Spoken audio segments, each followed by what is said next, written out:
Если ты за правду и силу фактов, жми подписаться и ставь лайк прямо сейчас.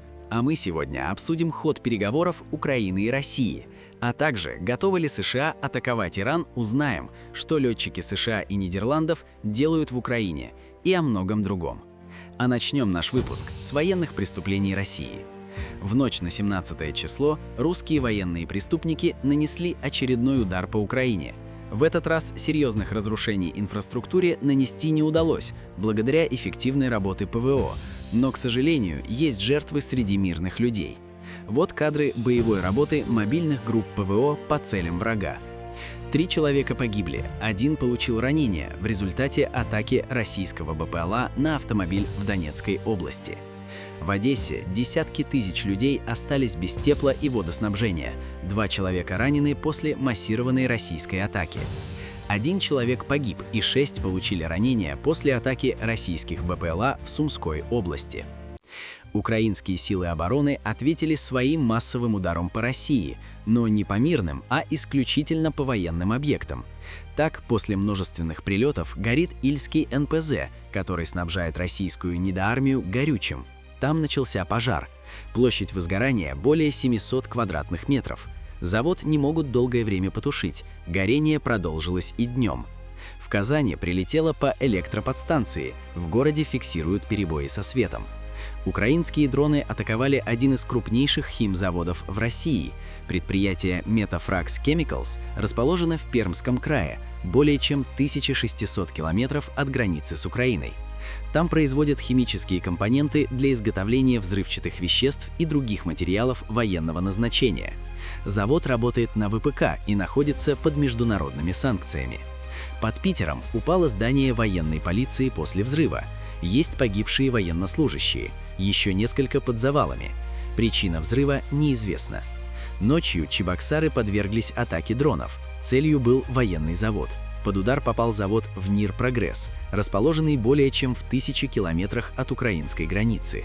Местные жители сообщают о как минимум 3 взрывах. Завод в НИР «Прогресс» производит антенны «Комета», которые защищают российские дроны, включая «Шахеды», от средств радиоэлектронной борьбы. В оккупированном Мариуполе множественные прилеты по порту. Местные жители сообщают о пожаре и о сильных взрывах. В результате ночного ракетного удара по Белгороду была повреждена ТЭЦ Мичуринская. Света и тепла в Белгороде как не было, так и нет.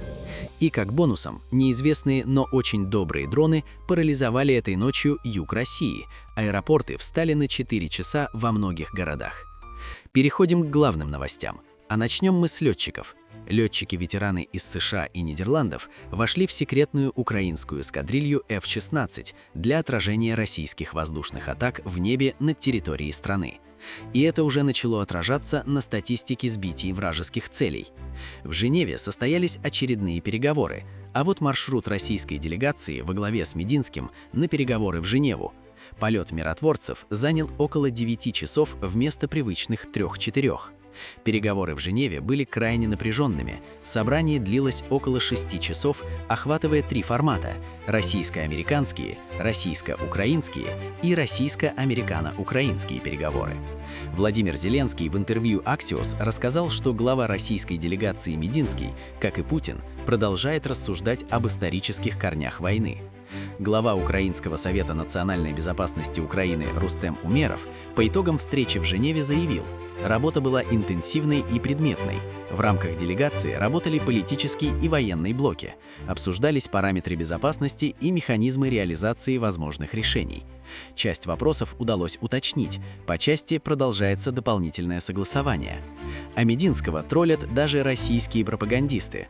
«Уроки истории, скажите, были хотя бы?» – спросили у главы российской переговорной делегации. Он от ответа уклонился. Ну а США сосредоточили треть активных ВМС на Ближнем Востоке возле берегов Ирана. США перебросили в регион примерно 33 штаба из 100 находящихся в море. В регионе находятся авиаканцы, эсминцы и подлодки, способные нести до 600 ракет «Томагавк». Также туда направляют истребители. Похоже, мы на пороге новой масштабной войны.